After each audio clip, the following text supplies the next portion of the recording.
Hi, it's Wyndham.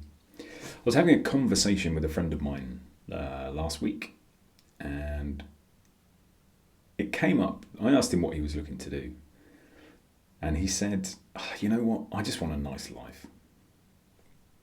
Okay, that seems reasonable. What does nice mean? And he stood there for a little while, and he said, "I just want a nice life. It's just a nice life. That's all I want. Just a nice life." I said, "Oh, I know. I understand that. My question is, what does nice mean to you?" And ultimately he didn't know.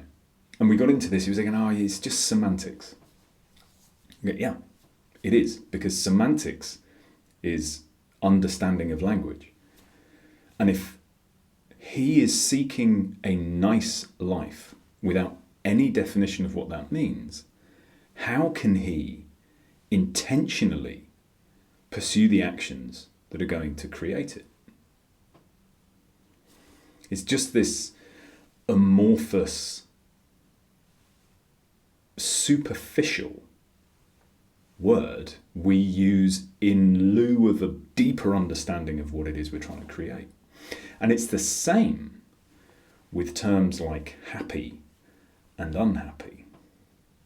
I've seen a lot of conversations and perspectives and opinions around whether happiness is an admirable pursuit in itself. It feels like the personal improvement, the self-growth, the self-development sphere is split. And it seems to be like, well, of course, there are books out there, Solve for Happy, for example. And then you have the other side, somebody like Jordan Peterson is saying it's a weak ambition. I think it's the same as nice, both for happy and unhappy. It is a general term we use in lieu of a deeper understanding of the actual emotional state we are in, unhappy or happy, and a lack of deep definition and understanding of the emotional state we would like to be in, happiness. Because we fundamentally, as a society, do not teach our children to experience, embrace, and understand their emotions. Now, I don't have kids, so I don't know whether there's a groundswell of change coming in this area. But if we take my generation, we definitely weren't. We were not taught to embrace our emotions. It was always, come on, pull yourself together. It was always, boys don't cry. Now, it was always, girls are overly emotional. Even if we just take those two statements, boys don't cry, women are overly emotional, women are overly emotional. Both of those comments are intended, or have, maybe they're not intended, but they have the effect of distancing us from our emotions. We are emotional creatures. Let's just get that out there. Human beings are emotional. And when we are emotional, these are signals that our needs, our deeper needs, not money, not status, not fame, but our deeper, true, core needs are not being met, or are being met.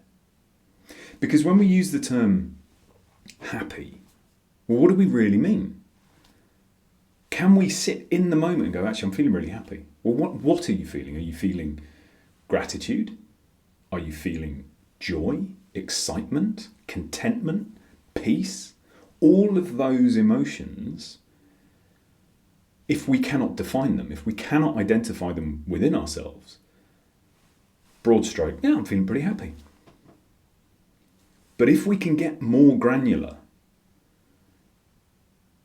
more deeply connected with the actual feelings we are having, then When we recognize, oh, you know what, I am feeling flat. There is an absence of an emotion. What emotion do I think of? Well, I don't think I felt a great deal of joy recently.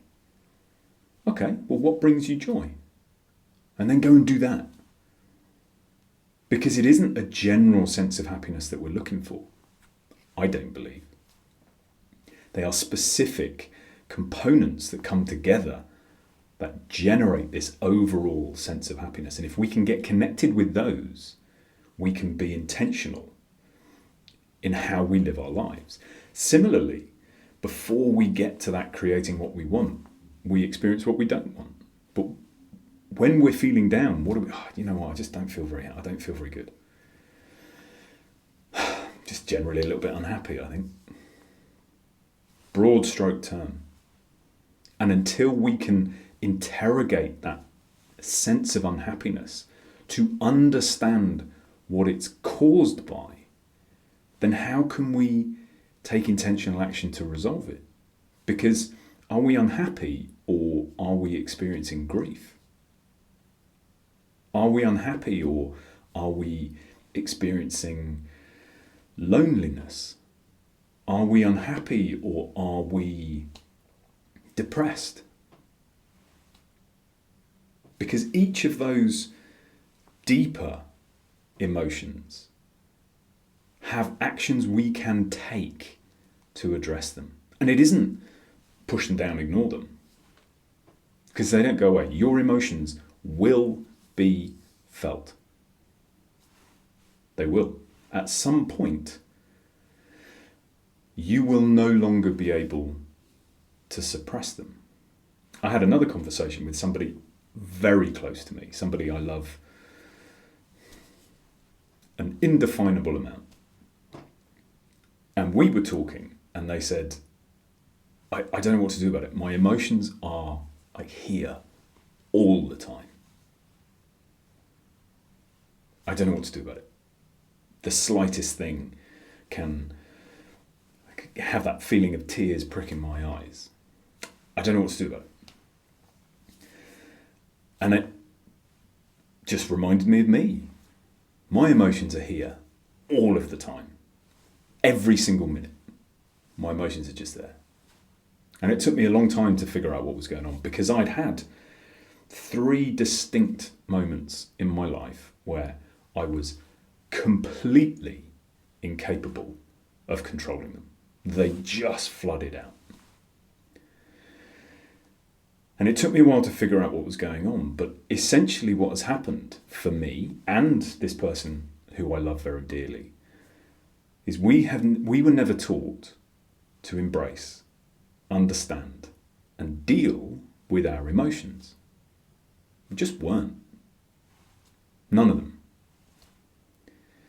So when we experienced emotions that everybody experiences, you lose your grandparents, for example, whatever it might be, when we first experience grief, sadness, depression, loneliness, whatever it might be, these supposedly negative emotions. Well, firstly, we have to deal with the fact that they're deemed negative.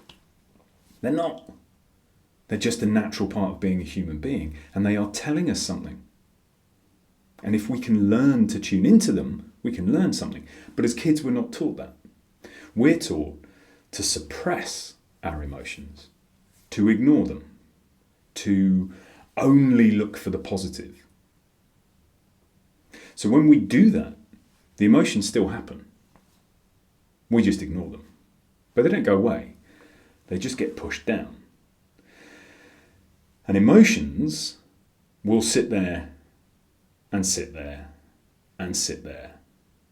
But they won't decrease in their power. If anything, they increase in their power.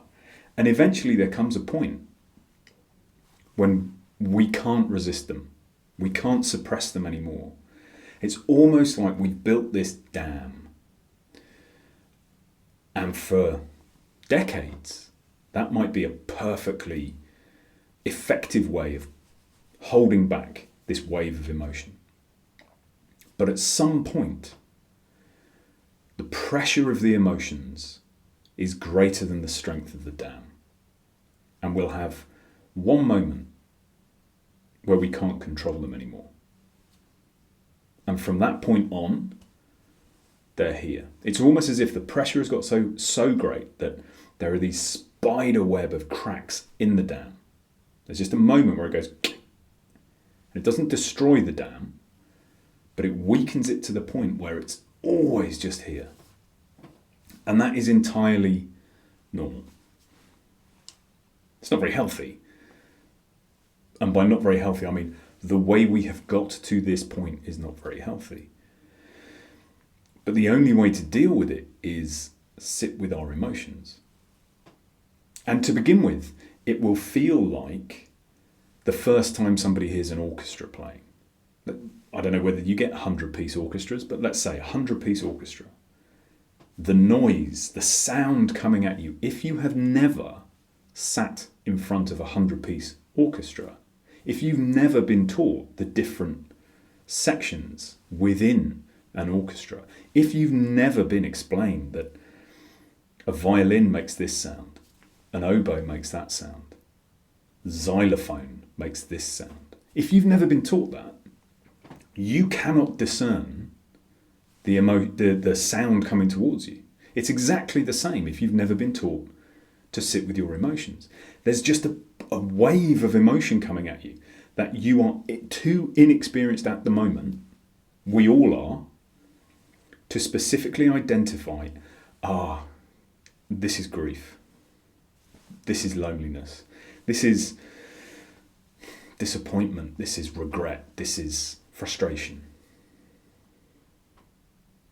So to begin with, we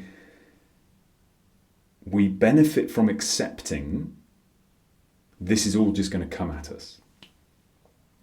And when it does, when we are in a position to sit with it, because frustratingly, because it's here all the time, there will be times when it feels like it's going to overwhelm us in an environment where we do not feel safe and comfortable to let it come. For lots of us, it will be work, but in all areas of our life, there will be places and people we are more comfortable in showing our vulnerability to. And there'll be places and people that we absolutely do not feel safe to do that. So when those emotions rise, when we are in a place and with people who we do feel safe, even just to tiptoe into that water, accept it, feel it. Don't try to understand it, just feel it to begin with. Because it is only through feeling it that we then start to sense the difference in it. It's like all these ingredients have been put into a massive pot and they're stirred up and they come together to make a flavour. With practice, we can discern the ingredient that adds to the flavour. It's the same with our emotions. With practice, we can feel the emotions we have and identify them and then work with them individually. You know, grief is a prime example. We feel terrible, we feel sad, our hearts are broken, we give ourselves time and space in the short term. But grief doesn't disappear overnight. Grief doesn't disappear over a year, 2 years, 3 years. It's just there. Because the size of our grief is in direct proportion to the size of our love and the loss.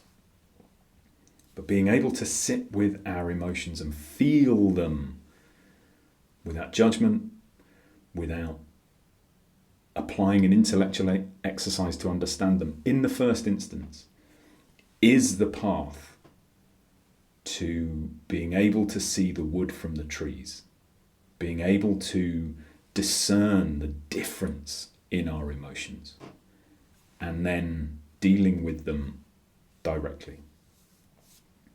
So, I leave you with that. If you are in pursuit of happiness or looking to escape unhappiness, if you are seeking a nice life, there's nothing wrong with that, but it is too surface level. without deeper understanding and deeper definition, we don't know what to specifically do to create it because we haven't understood the deeper emotions, the deeper needs that we as human beings have. Once we do understand them, then we can be much more specific about the mechanisms we use to create them. I leave you with that. I wish you a peaceful and joyful few days, and I will speak to you soon.